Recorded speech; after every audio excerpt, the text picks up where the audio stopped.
South Bronx Heroes was filmed in 1983 and released without much fanfare in October of 1985. The story takes place in, well, the South Bronx of course.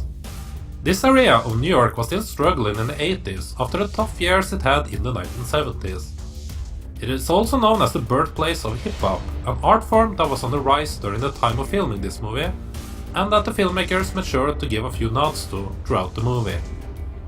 The movie has two starting points. One is with a young, slick and streetwise Tony, while returning home to his sister after spending some time in prison. The other starting point is another pair of siblings with the children, Brendan and Melissa.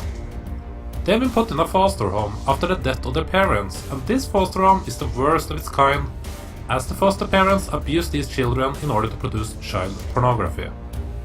The siblings run away and get by living on the streets by doing garbage runs and breaking into apartments to take showers. One day, Brendan sneaks into the apartment of Tony and gets caught. Since there is a bounty out to get his kids back to their pedophile foster parents, Tony now has a choice to make some quick and well-needed bucks by returning the kids, or work together with them to give them safety and put these perverted child abusers behind bars. South Bronx Heroes is both an effective drama film, dealing with some brutal subject matters, and also a film that gives us a glimpse of the street life of South Bronx anno 1985. It's obvious that the filmmakers was not just out to do an exploitation film, rather wanted to make a film that portrayed characters that still manages to keep a good output on life and their good morals, even if they are put in a shitty situation. I'm sure they were even aware of it at the time that if they went more mean, then the film could have become more successful financially, but that was obviously not what they were in it for. Take the scene where the movie kind of takes a pause at the middle of the movie to show off a group of kids breakdancing on the streets. It's things like this that makes me think that the filmmakers had their heart in this production and wasn't out for just some quick bucks, as stuff like this kind of made the movie trade in a more even tone for more heart.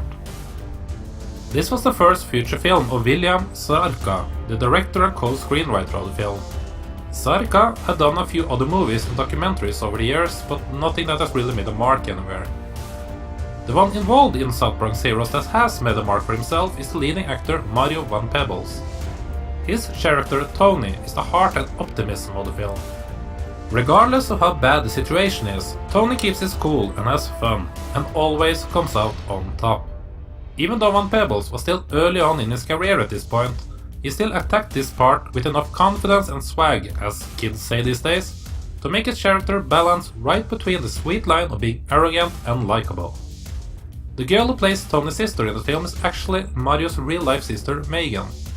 She didn't pursue acting in the same way that her brother did, and didn't do any other parts after South Bronx Heroes. She also sadly passed away in 2006. The two kids who played the young siblings also did a good job. Their acting isn't perfect, but considering their age and how low budget production this was, I'd say they should be complimented for the performances here. Neither of them would go on to make a career for themselves in the industry though. It's not easy to find any information regarding this production, and it has since its release pretty much fallen into obscurity. The film is available on a few different cheap-looking DVDs, and that's actually how I found this one. I have no idea, but I guess it's due to some copyright disputes that have kept this movie from getting the treatment on home media that it truly deserves. I mentioned that the movie has a bit of an uneven tone, and I guess that's the downside to the film. It's not easy to see who this movie was made for, as it has too many heartfelt and funny moments for the exploitation crowd, and the pedophilia aspect seems a bit too rough for it being a TV movie. Although if the choice would be between the two, then it is closer to being a TV movie than an exploitation flick. I view the South Bronx Heroes as a fun little film that touches upon something dark, but ends up being cheerful. Van Peebles is fun to watch, and even if the movie has its flaws, it does have some authenticity to it. It deserves more recognition than what it has gotten so far, so if you're into forgotten films of the 80s, then make sure to pick it up. At the time of doing this review, there are several DVDs of it going for only a few bucks on eBay.